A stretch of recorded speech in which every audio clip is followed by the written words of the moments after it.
أكبر الله أكبر الله أكبر لا إله إلا الله والله أكبر الله أكبر ولله الحمد. Assalamualaikum warahmatullahi wabarakatuh. Kembali lagi di Ibrahim Family Channel Indonesia. Kali ini kita akan membahas sejarah Hari Raya Idul Adha atau Hari Raya Kurban.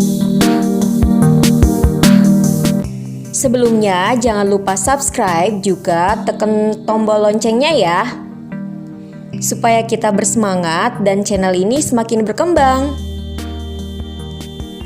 Berkurban merupakan salah satu ibadah yang sangat dianjurkan.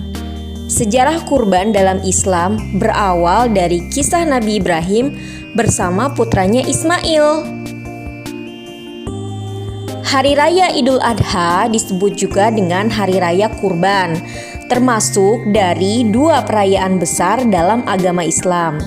Setiap tanggal 10 Zulhijjah berdasarkan penanggalan Hijriyah, umat muslim di seluruh dunia memperingatinya sebagai Hari Raya Idul Adha atau sebagai hari berkurban.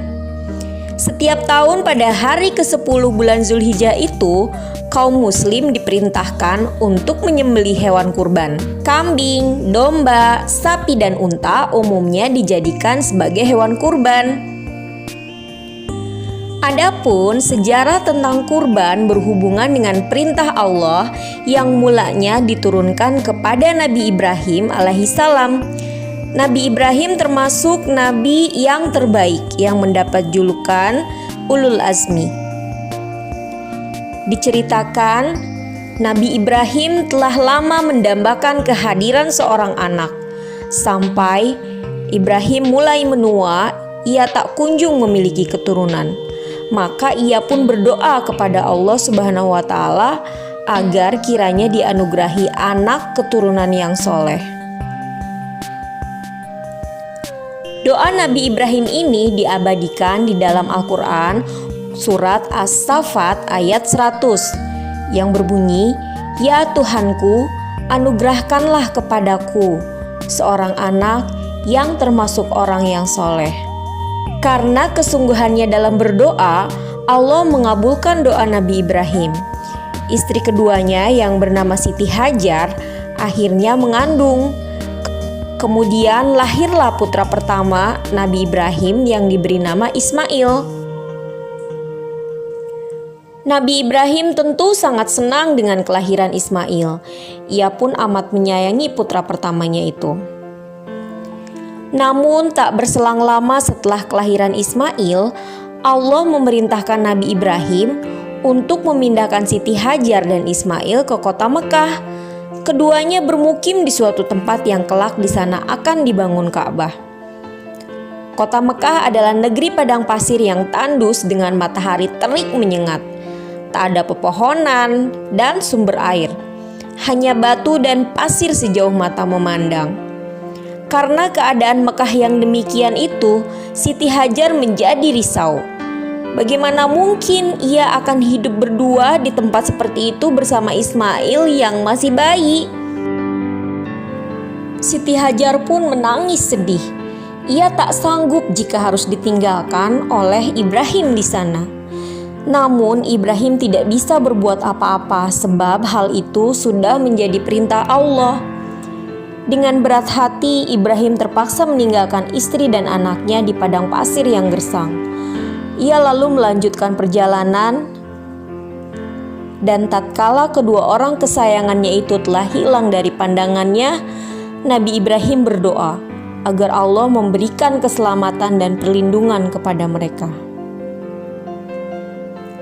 Maka tinggallah Hajar dan putranya di kota Mekah yang tandus.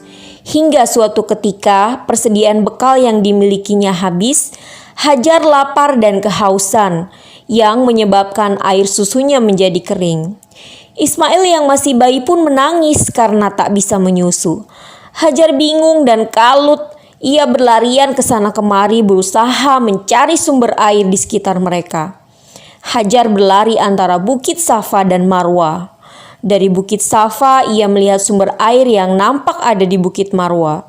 Kemudian ia berlari menuju ke Bukit Marwah.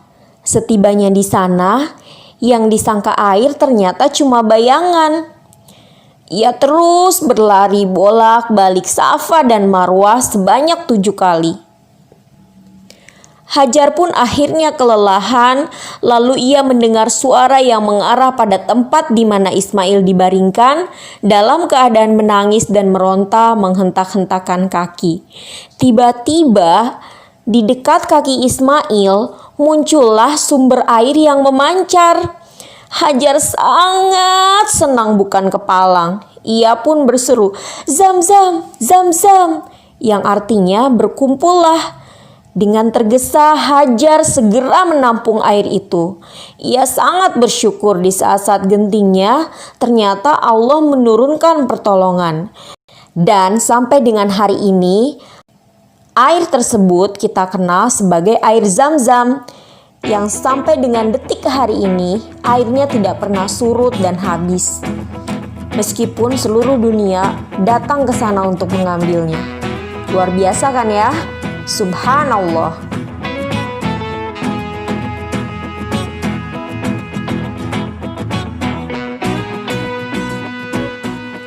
Seiring berjalannya waktu, Ismail tumbuh menjadi anak yang cerdas, soleh, dan berbudi baik, sesuai dengan doa yang telah dipanjatkan ayahnya. Ketika Ismail beranjak besar, datanglah sebuah perintah dari Allah kepada Ibrahim. Perintah yang hendak menguji seberapa besar keimanan dan ketakwaan Nabi Ibrahim serta kesabaran Ismail. Hingga pada suatu malam, Nabi Ibrahim bermimpi. Melalui mimpinya tersebut, ia diperintahkan untuk menyembelih putra kesayangannya Ismail. Ibrahim pun teramat sangat sedih. Bayangkan saja, anak yang sudah dinanti-nantikan kehadirannya sekian lama harus disembelih oleh tangannya sendiri. Sungguh berat ujian yang diterima Nabi Ibrahim. Namun bagaimanapun, perihal mimpi itu tetap diceritakan Nabi Ibrahim kepada sang anak.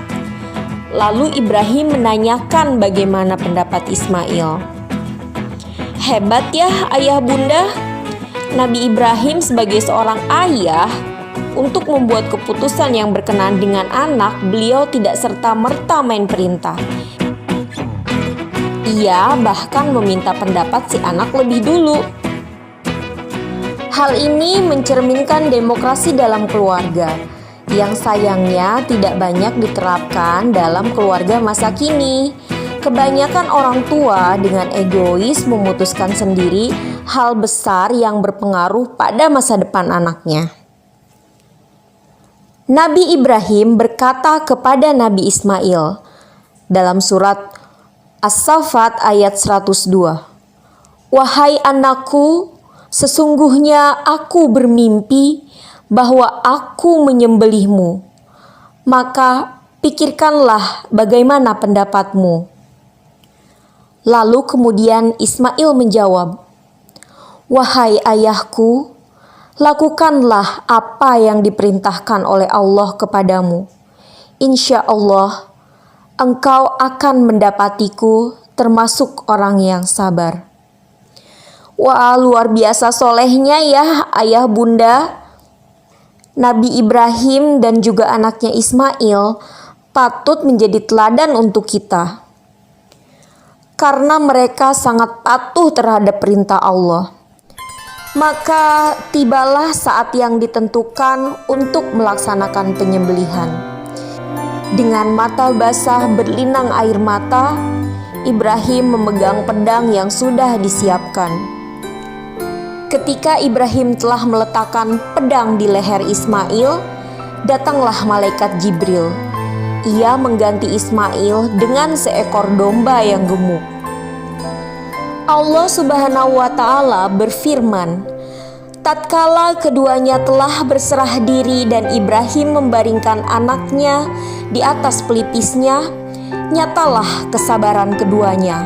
Lalu kami panggil ia, wahai Ibrahim, sungguh engkau telah membenarkan mimpi itu. Sungguh, demikianlah kami memberi balasan kepada orang-orang yang berbuat baik.